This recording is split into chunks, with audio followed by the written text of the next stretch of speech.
Bismillahirrahmanirrahim. Alhamdulillahi wassalatu wassalamu ala rasulillahi wa ala alihi wa ashabihi ajma'in, amma ba'd. Di sini disebutkan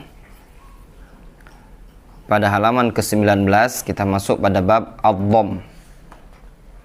Ad-dhamm di sini yang dimaksudkan adalah sedekap. Maksud ad-dhamm di sini bersedekap. Tahu sedekap? Seperti ini. Ya. Di sini disebutkan was sunnah al mutawatirah, sunnah yang mutawatir, ad-dhamm halal qiraah adalah bersedekap tatkala membaca. Fa ba'da raf'il yadain inda takbiratil ihram yadha'ul musalli yadahul yumna ala yadihil yusra. Setelah seseorang mengangkat kedua tangannya ketika takbiratul ihram, setelah Allahu Akbar, maka dia meletakkan kedua tangannya tadi, yaitu meletakkan tangan kanannya di atas tangan kiri pada saat sholat. Jadi setelah Allahu Akbar, dia letakkan sedekap tangan kanan di atas tangan kiri. Kiri ini kan seperti ini. Adapun argumentasi yang menyebutkan sunnahnya seperti ini adalah hadis dari Sahal ibn Sa'ad As-Sa'idi, riwayat Bukhari, dinyatakan oleh Al-Hafidh Ibn Abdul Barr rahimahullah ta'ala sebagaimana dalam Fathul Bari. Beliau menyatakan lam ya'ti 'anin nabiy sallallahu alaihi wasallam fihi khilafun, tidak ada penyelisihan sedikit pun yang datang dari Nabi sallallahu alaihi wasallam akan hal tersebut.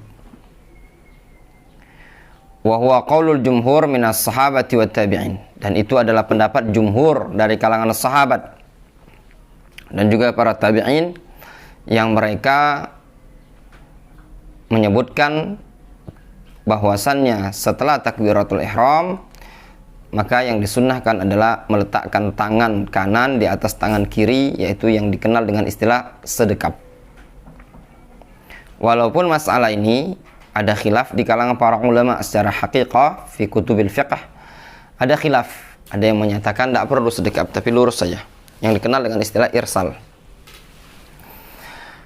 Kita baca itu disebutkan qala Tirmidzi rahimahullah ta'ala al-ilmu ala hadza inda ahli al-ilmi min ashabin nabiy sallallahu alaihi wasallam wa tabi'in. Ilmu tentang hal ini adalah perkara yang sudah ada di kalangan para ahlul ilmi dari kalangan sahabat dan juga para tabi'in.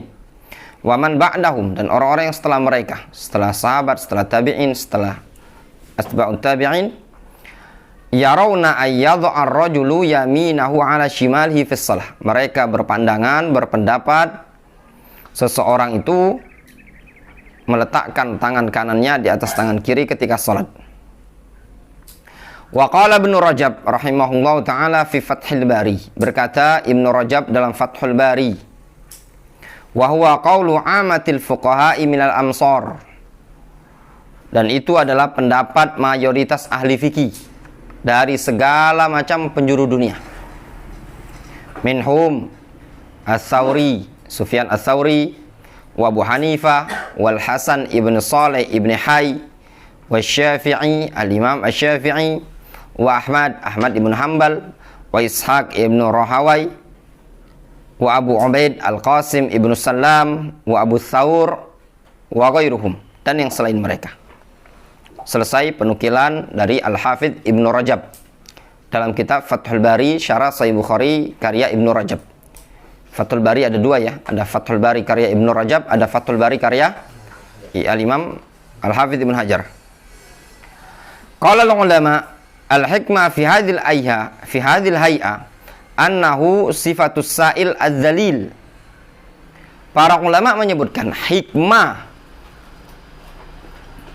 kondisi seperti ini, hikmah dari keadaan orang yang sholat adalah dengan cara seperti ini, bahwasanya cara seperti itu adalah sifatus sa'il az-zalil, sifat orang yang meminta lagi merendahkan diri.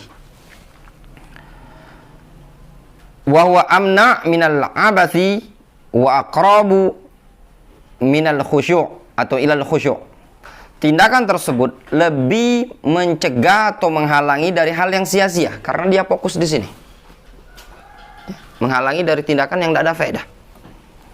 Wa aqrabu ilal khusyu', dan juga lebih dekat untuk khusyuk. Ya enggak, kalau dia di sini. Kalau seandainya ada di situ, nanti dia main-main tangannya.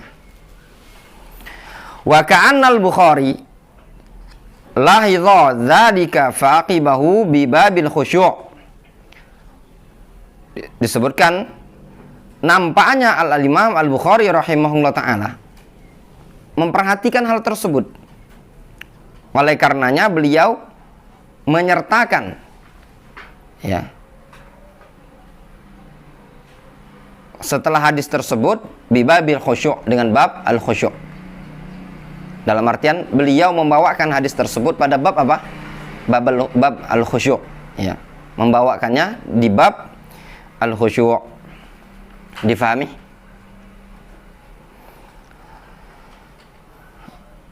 Kemudian di situ disebutkan famin akhta'il musallin, termasuk kesalahan orang yang salat, irsalul yadain wa adamu dhammihima fis salah, menjulurkan kedua tangan, irsal namanya, dan tidak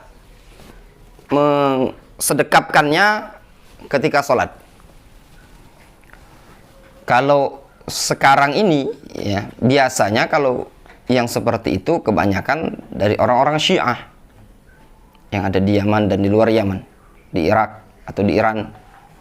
Adapun secara kenyataan fikih itu merupakan salah satu pendapat dari kalangan para ulama. Namun pendapat tersebut digolongkan pendapat yang marjuh, lemah.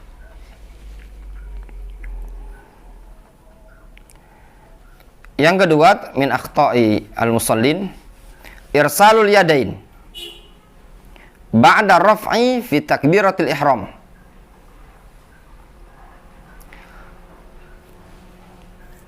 Menjulurkan kedua tangan tadi setelah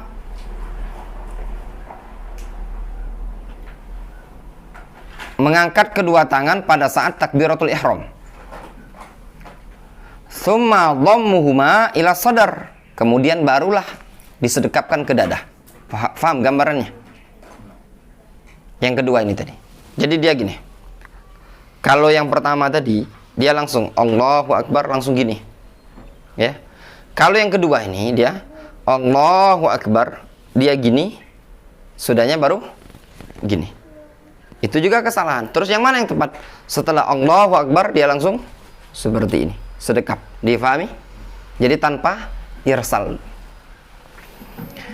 Wasunnah ad-dhammu ba'da raf'i mubasyaratan biduni harakatil irsal. Yang disunnahkan adalah ad-dhamm, dia langsung sedekap setelah mengangkat kedua tangan dengan tanpa ada gerakan irsal. Difahami? Kemudian kita masuk pada poin yang berikutnya. Wasunnatu fi mahallid dhamm ayyakuna 'ala sadri. Dan yang disunnahkan untuk posisi sedekap adalah diposisikan di dada. Sadar itu ini dada, seperti ini dia. Ya. As-sadar.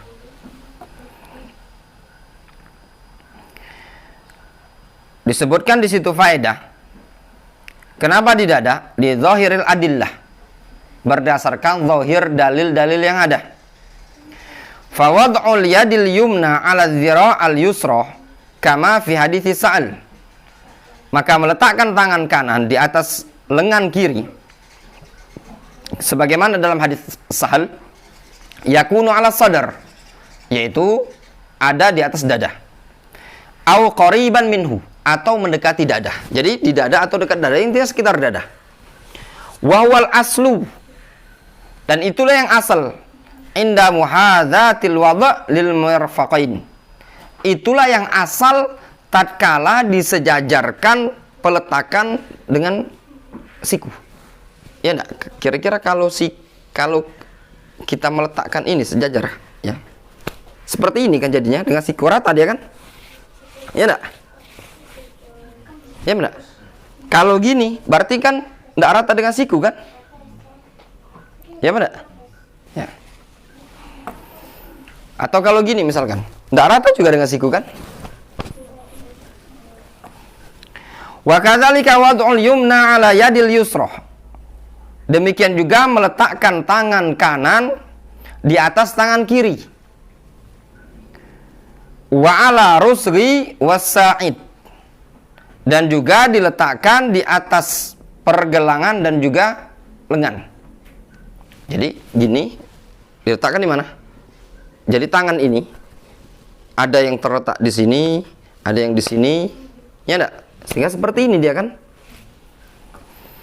Kama warada fi hadits Wa'il ibn Hujr 'inda An-Nasa'i. Sebagaimana yang disebutkan dalam hadis Wa'il ibn Hujr riwayat Nasa'i. Innama yata'attal mithlu dzalika 'adatan fi man ja'ala yadayhi qariban min sadrihi. Sesungguhnya yang demikian itu mana? Yaitu peletakan tangan kanan di atas tangan kiri dan juga meliputi pergelangan dan meliputi lengan. Yang demikian itu akan bisa terjadi, bisa dialami tatkala kapan? Tatkala kepada kondisi, keadaan atau kebiasaan pada orang yang menjadikan kedua tangannya mendekati dada. Gimana lah ya? Disebutkan dalam hadis dari Wa'il bin Hujr, ya, peletakan tersebut ketika di tangan ini di sini, tangan kanan ini, tangan kanan itu ngeletaknya juga di sini, juga di sini, juga di sini. Kalau seperti ini otomatis seperti ini kan yang lebih mendekati. Ya benar. Kalau seperti ini berarti kan kalau agak ke bawah berarti kan ini enggak bisa ngeletak ke sini kan? Ya benar. Kalau dia seperti ini misalkan. Dia seperti ini. Disebutkan dalam hadis Wa'il bin Hujr, peletakan tangan itu, tangan kanan diletak, ini namanya ar-rusru, ya, ar-rusru, pergelangan. Ini namanya yad, kaf. Ini namanya sa'id, lengan. Disebutkan dalam hadis, peletakan tersebut adalah di pergelangan, juga di lengan, juga di tangan ini tadi. Bagaimana gambarannya? Seperti ini yang tergambar. Ya kan? Kalau seandainya seperti ini,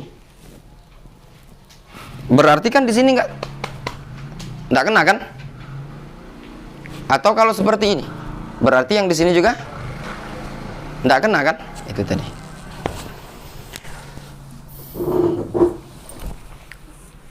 Faedah, ada faedah. Amma lafzatu ala sadri fala tathbut. Adapun lafaz diletakkan di atas dada itu ndak sahih. Wa qad waddahna dzalika fi kitabi sifati salatin Nabi sallallahu alaihi wasallam. Sungguh telah kami jelaskan pada kitab sifat salat Nabi sallallahu alaihi wasallam. Tanbih. Wa amma wad'uha 'alal qalbi 'alal janibil aisar fahuwa bid'atun la aslalaha. Ya. Sebagaimana dinukilkan oleh Syekh Ibnu Utsaimin dalam kitab Majmu' Fatawa wa Rasail halaman jilid 13 halaman 98.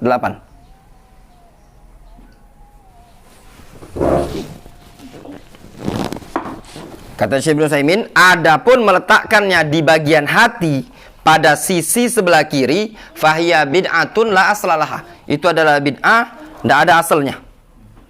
Halaman 98 ya. 97. Pertanyaannya, ma hukmu wad'i yadil yumna ala yadil yusra ala sadar au fawqal qalbi? Apa hukum meletakkan tangan kanan di atas tangan kiri, di dada atau di atas hati? Wa ma hukmu wad'ul yadain tahta surra? Apa hukum meletakkan kedua tangan di bawah pusar? Wa hal hunaka farqun baina rajul wal mar'ah? Apakah ada perbedaan antara laki-laki dan wanita? ringkasnya Syekh Ibnu Utsaimin menyebutkan, disebutkan dalam hadis, ya. Beliau menyebutkan al-jawab, kata beliau, aqrabul aqwal, pendapat yang paling mendekati, ila sihah, kepada pendapat yang paling sahih, fi dzalik, pada perkara tersebut, annal wad'a yakunu 'ala sadr, bahwasanya meletakkan itu ada di dada. Li hadis Wa'il bin Hujr, berdasarkan hadis Wa'il bin Hujr, anna Nabiya sallallahu alaihi wasallam kana yad'u yadahul yumna 'ala al-yusra 'ala sadrihi, bahwasanya dulu Nabi sallallahu alaihi wasallam meletakkan tangan kanan di atas tangan kiri pada bagian dada. Namun lafaz 'ala sadrihi, kata Syekh Abdul Al-Riyani, beliau menyatakan tidak sahih. Itu tadi.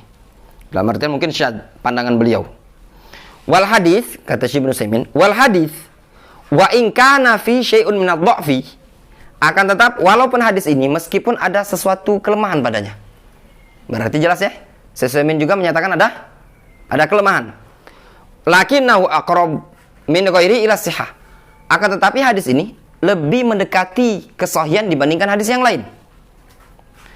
Kemudian beliau menyebutkan, wa amma wad'uha tahta surra faqad rawa dzalika atharan an Ali radhiyallahu anhu lakinnahu dhaif. Adapun meletakkan di bawah pusar, diriwayatkan asar dari Ali bin Abi Thalib, namun dhaif. Di bawah pusar itu seperti ini. Ya. Ini pusar. Gini dia. Alhamdulillahirabbil alamin. Ya. Itu tadi.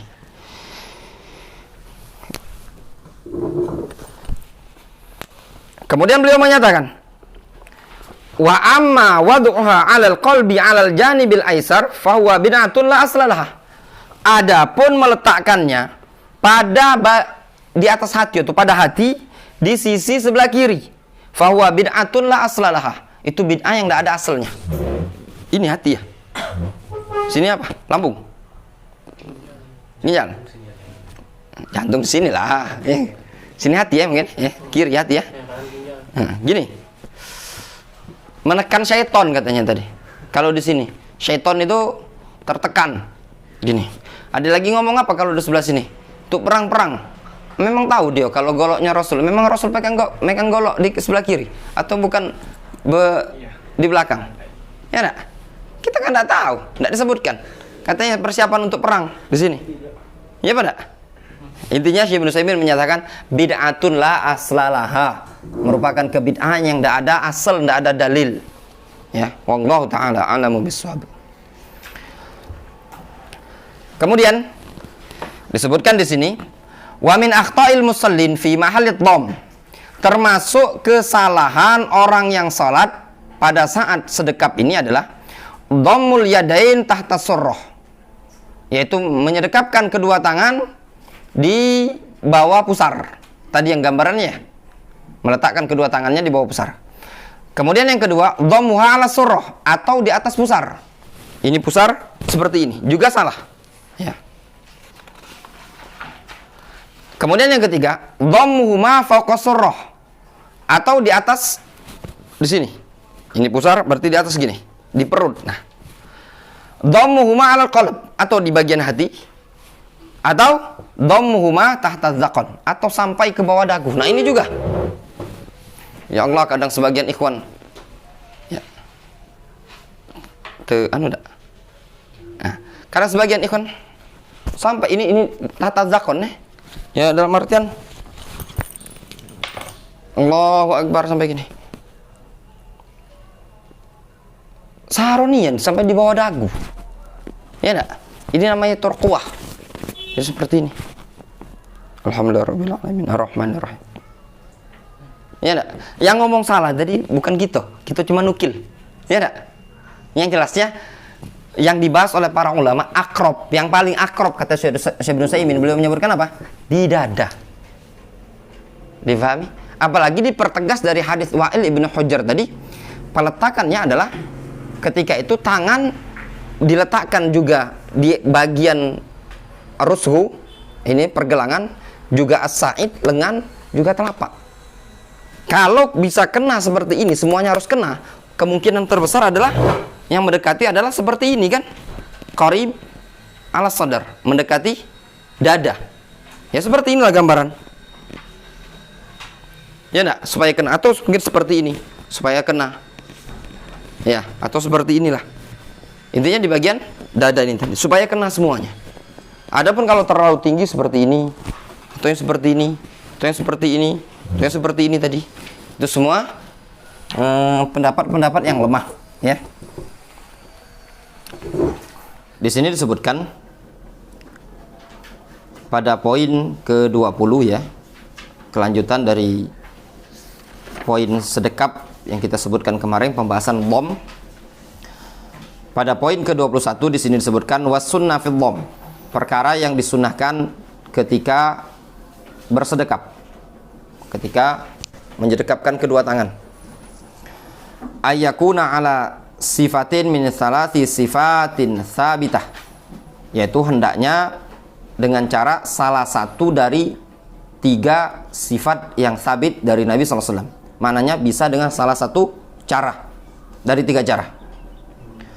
Cara yang pertama, imma biwad'i al-yadil yumna ala dzira'il yusra. Bisa dengan cara dia meletakkan tangan kanan di atas lengan kiri. Ini lengan. Ya, dia letakkan seperti ini. Ya, letakkan seperti ini. Paham gambarannya? Ya. Itu cara yang pertama. Disebutkan dalam hadis kama fi hadis Sahal ibn Sa'ad as-Sa'idi. Sebagaimana dalam hadis Sahal ibn Sa'ad as-Sa'idi. Kana an-nasu yu'marun ay yad'a ar-rajulu al-yadal yumna ala dhira'ihil yusra fis shalah. Dulu orang-orang umat manusia diperintahkan agar seorang laki-laki meletakkan tangan kanannya di atas lengan tangan kiri ketika sholat. Jadi gambarannya dia letakkan tangannya seperti ini. Ya, dia letakkan seperti ini. Ya seperti inilah, normal seperti ini. Ya. Itu cara yang pertama. Kemudian disebutkan di sini cara yang kedua. Wa imma bi wad'il yumna 'alal kaf al yusra warusghi was-sa'id. Cara yang kedua, dia meletakkan tangan kanannya tadi, kemudian pada bagian telapak kiri seperti ini kan, kemudian bagian lengan juga seperti ini, kemudian yang ini juga, berarti gambarnya seperti ini. Ya, gambaran dia seperti ini. Supaya kena. Ini kena, ini kena, ini kena. Jadi dia seperti ini. Bisa dengan cara seperti ini, bisa dengan cara seperti ini. Difahami? Ya. Nah. Jadi ini dapat, ini juga dapat. Seperti ini tadi. Difahami? Ini kan lengan. Dalilnya adalah hadis dari Wa'il bin Hujr. Disebutkan summa wada'a al-yadal yumna summa wada'a yadahul yumna ala kafil yusra. Kemudian beliau meletakkan tangan kanan di atas kaf telapak kiri, warusghi was-sa'id, pergelangan dan juga lengan. Gambarnya seperti ini. Kalau yang tadi yang pertama adalah seperti ini, ya, gambaran yang kedua adalah seperti ini. Sehingga tangannya tadi diletakkan seperti ini. Ini maksud kaf al-yad itu ketika disebutkan yad ini di sini. Ya, kaf yang dimaksud yad itu adalah kaf. Ini, jadi dia seperti ini. Dia kan kena kan? Kena ini juga kena ini. Seperti ini gambarannya. Yang pertama tadi yang seperti ini. Yang kedua seperti ini. Sekarang yang ketiga. Wa imma bi qabdi shimal bil yamin. Cara yang ketiga, mengqabad, mengepal, menggenggam kiri dengan kanan, dengan tangan kanan. Mananya tangan kanannya ini tadi digunakan untuk ngepal yang kiri ini tadi, seperti ini. Diqabad, qabad seperti ini. Ya, diqabad seperti ini sama dia. Kalau tadi cuma diletakkan seperti ini, kalau ini diqabad, diletakkan seperti ini sama dia. Dikepal. Paham? Diqabad itu seperti ini. Ini cekel. Dan ada pun dalil disebutkan hadisnya dari Wa'il ibn Hujr, riwayat Ahmad. Beliau mengatakan ra'aituhu mumsikan yaminahu ala shimalihi fis shalah. Aku melihat Nabi SAW memegang tangan kanannya atau memegangkan tangan kanannya di atas tangan kiri ketika salat. Kata Wa'il bin Hujr, aku melihat Nabi SAW memegangkan tangan kanannya di atas tangan kiri ketika salat. Wa inda Abi Daud, sedangkan dalam riwayat Abu Daud, summa akhadha shimalahu biyaminihi.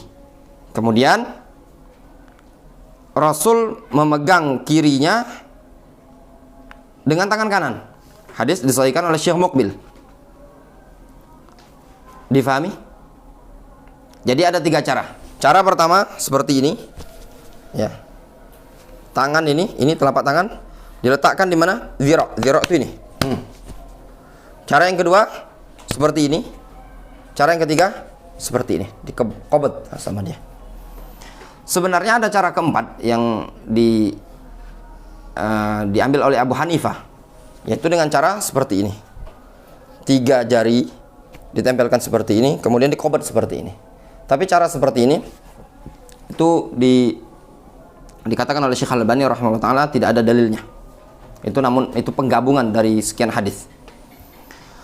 Kemudian di sini disebutkan famin akhta'il musallin fi sifatil dham, termasuk kesalahan orang yang salat tentang tata cara mengqabd, bersedekap. Di antaranya qabdul mirfaq al-aisar bil kaf al-yumna. Yang ini sering dilakukan oleh ikhwan-ikhwan ya. Ya, jangan-jangan antum juga sering melakukannya. Mau tahu contohnya? Gaya-gayanya kawan-kawan kita kadang. Ya benar. Sampai ke sini dipegang sama dia. Itu loh salah. Qabdul mirfaq al-aisar, memegang mirfaq. Ini kan mirfaq. Ya, kiri dengan telapak tangan. Gini sama dia. Ada kadang kita kan ada kan Ikhwan? Enggak tahu tempat antum ada enggak? Di Ringgau kan ya? Tadi. Kadang ada ikan saya nih. Mendingan cak inilah sekalian. Itu kan gaya-gaya pemalas, cak ini. Kemudian itu tadi yang Ana bilang. Cara kedua itu pendapat Abu Hanifah ya. Wad'u salasi asabi' minal yad al-yumna ala dhira' al-yusra. Meletakkan 3 jari gini di atas lengan kiri. Jadi 3 jari diletakkan gini. Summa qabadha dhira' bil khinsir wal ibham. Kemudian ngepel ini seperti ini. Ini dilakukan, ini pendapat yang dipilih oleh Abu Hanifah. Namun Syekh Al-Albani rahimahullah taala dalam kitab Sifat Salat Nabi menyatakan itu keliru. Jadi caranya ada 3, bukan 4. Tapi caranya seperti ini, atau dengan cara yang seperti ini, ya, atau dengan cara pegang seperti ini. Wallahu taala a'lamu bissawab. Difahami? Dah cukup dulu. Naktafi bihadzal qadar.